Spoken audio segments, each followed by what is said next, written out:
সদ্যঘোষিত উচ্চতৰ মাধ্যমিকৰ ফলাফলত গৌৰৱৰ ধাৰা অব্যাহত ৰাখিলে নগাঁৱৰ 10খন উচ্চতৰ মাধ্যমিক আৰু বহুমুখী বিদ্যালয়ে।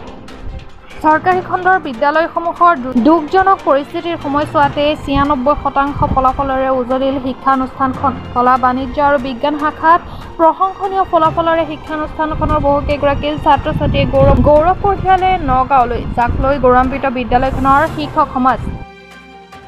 সকলোকে আমাৰ প্ৰিণ্ট মিডিয়া সকলোকে মই ধন্যবাদ জনাইছো। এনেকুৱা এটা ফলাফল তোমালোকে সম্প্ৰচাৰৰ কাৰণে আগবাঢ়ি অহাৰ কাৰণে।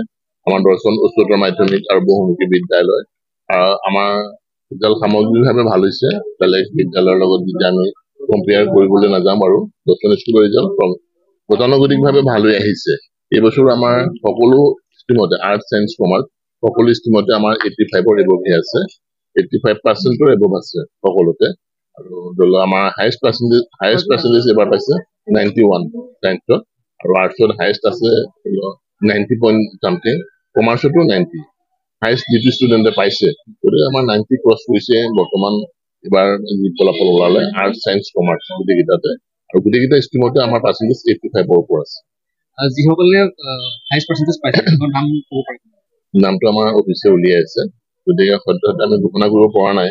যদি গোটেই মাৰ্কশ্বিটখিনি ডাউনলোড কৰি আছে, তাৰ মাজতো ওলাই যাব পাৰে, সেইকাৰণে আমি এতিয়া আপোনালোকক অৱগত নকৰাও।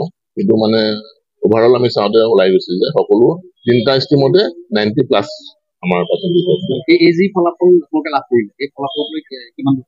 আমি যথেষ্টখিনি সন্তুষ্ট। সাধাৰণতে আমি সকলোৱে গম পাওঁ, নগাঁওবাসী বুলিয়ে নহয় অসমৰ জনসাধাৰণে জানে, গভৰ্ণমেণ্ট স্কুলবিলাকত সাধাৰণতে যিবিলাক সকলো চাইডে উইক, মই ক'বলৈ নাযাওঁ কাৰণ মোৰ ছোৱালীও ইয়াতে পঢ়ি গৈছে, গতিকে সকলো চাইডে উইক, ফাইনেন্সিয়েলি হওক বা